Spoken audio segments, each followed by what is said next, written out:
Bonjour à tous, c'est MDA5. Aujourd'hui, petit débrief du premier match de Coupe du Monde pour l'équipe de France face au Sénégal. Victoire 3-1 des Français sur un doublé de Kylian Mbappé. Oh là là, son premier but, c'est un but un peu plus facile où notamment il est extrêmement bien retrouvé. Franchement, la passe de Michael Olise est très bonne. Mais surtout, son deuxième but qui lui permet d'être le meilleur buteur de l'équipe de France vient d'une frappe dans les dernières minutes, mais juste tout simplement splendide, car l'équipe de France, une minute avant, considère un but, mais là, Kylian Mbappé d'une frappe sèche, lointaine, en pleine lucarne. Bah voilà, il devient le meilleur buteur grâce à cette frappe qui est tout simplement sensationnelle. Donc comme vous aurez compris, aujourd'hui, je vais parler des joueurs un par un de l'équipe de France, parler des actions qui se sont passées, et mon avis sur ce match en général. Donc n'hésitez pas à rester jusqu'à la fin de la vidéo. Commençons. Dès la première période, franchement, ça m'a fait un petit peu penser aux Pays-Bas-Japon.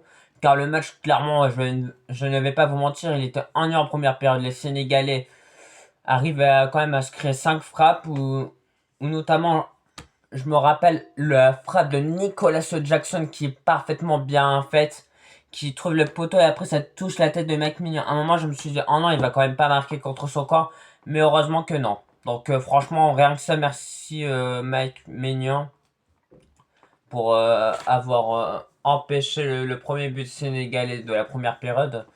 Ensuite, quelques frappes lointaines où Mike Mignon n'avait vraiment pas galéré. Mais je me rappelle une occasion juste avant que l'arbitre siffle durant la première période. Une frappe des Sénégalais qui trouve malheureusement. Vous savez quoi?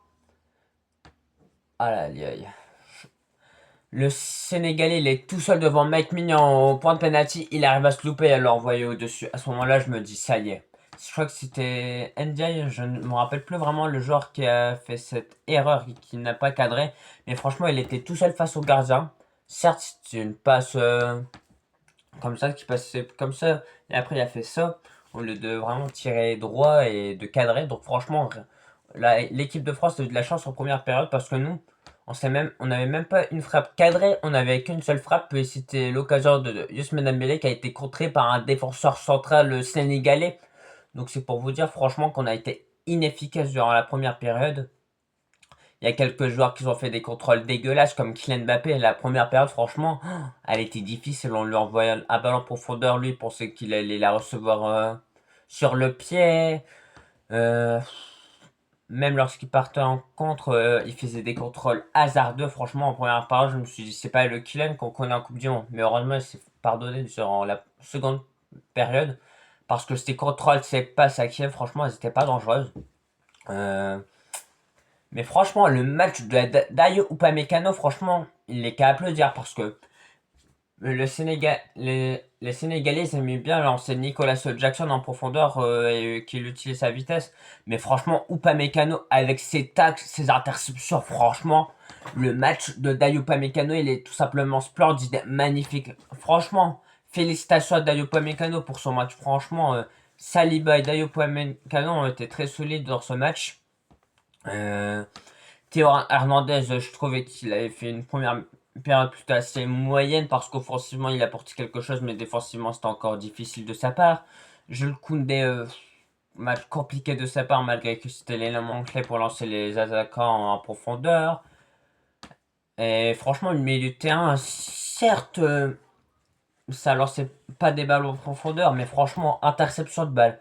Euh, Passe courte, passe. Franchement, le milieu de terrain, il a été excellent. Chouamini et Rabiot, franchement, je trouve que c'est une bonne sentinelle. Certes, ce ne sont pas des mecs qui arrivent alors c'est des attaquants en profondeur, mais pour récupérer des ballons, par casser leur ligne grâce à leur vitesse, même si c'est pas les plus rapides. Franchement, j'ai bien aimé le match d'Adrien Rabiot. Il a été présent défensivement et quelquefois offensivement en apportant sa vitesse, sa fluidité, ses interceptions. Franchement, bon match d'Adrien Rabiot. Mais franchement, la première période, même le match de Youssouf Dembélé a été peut-être pas catastrophique, mais très difficile parce qu'il touchait pas énormément de ballons.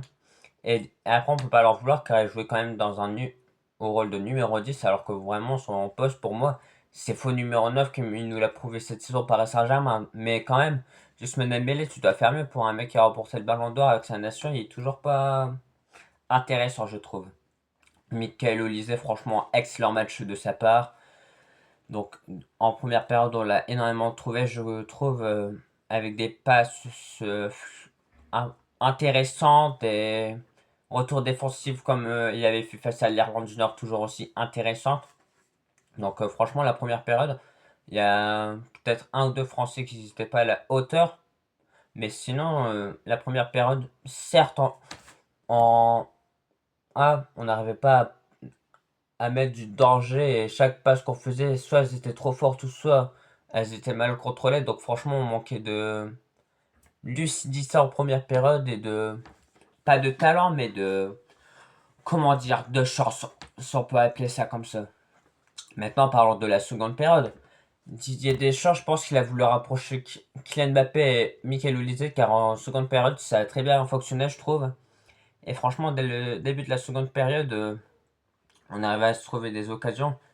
Je me rappelle à un moment, une frappe de Michael Olise parfaitement arrêtée par Edouard Mendy qui prend toute la place au goal pour empêcher que Michael Olise marque le 1-0 à ce moment-là.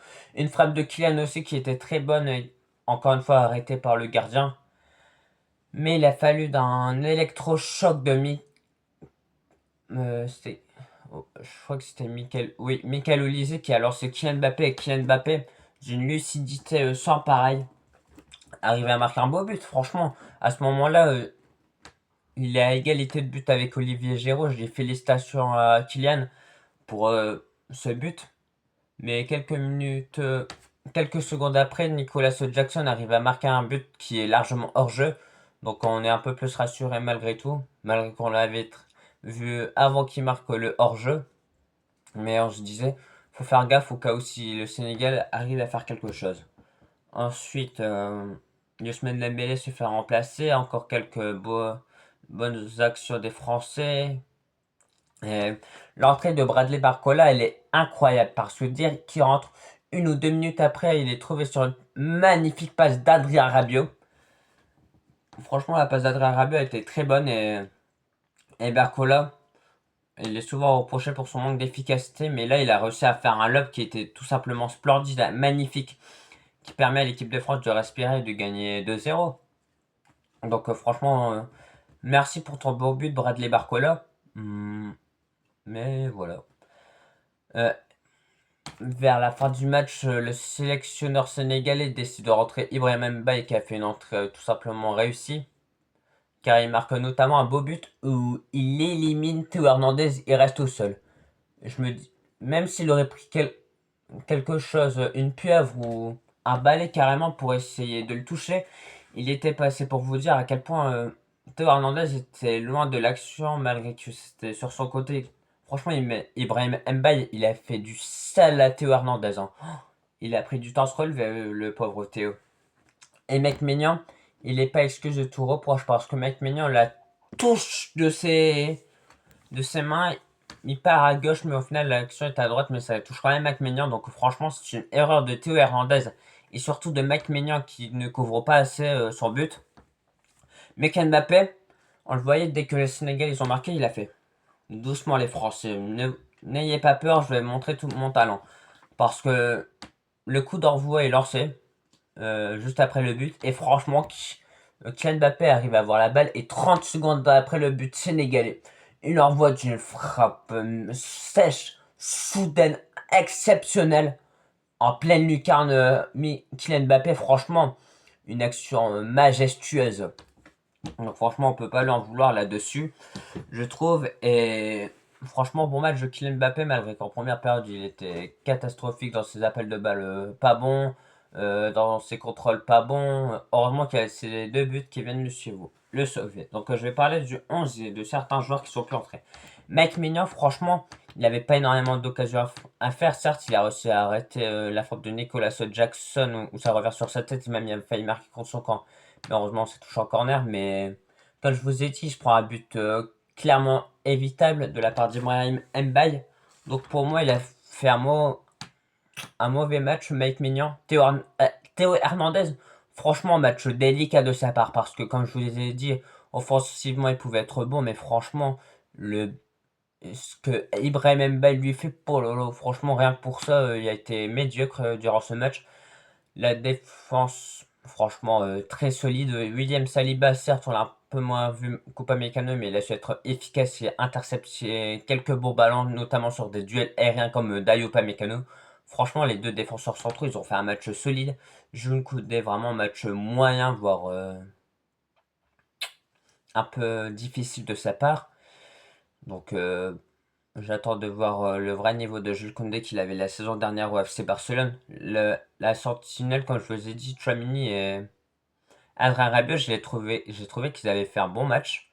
Certes, ah oui, j'ai oublié de vous dire, Tchouaméni, il a quand même failli marquer contre son camp juste avant que l'arbitre siffle la seconde période. Euh, Juste avant que l'arbitre siffle la fin du match. Parce que je vous explique, c'est un centre. Tchouaméni a surgé. Et heureusement que, heureusement que Mike Maignan est solide et qu'il arrête cette frappe parce qu'il a failli marquer contre son camp. Et ça aurait été un match vraiment décevant de la part de Tchouaméni. Mais heureusement, Mike Maignan se rattrape de sa boulette face à Ibrahim Mbaye. Donc au final, Tchouaméni a fait un match plutôt assez moyen. Adrien Rabiot, franchement, un match solide, hein.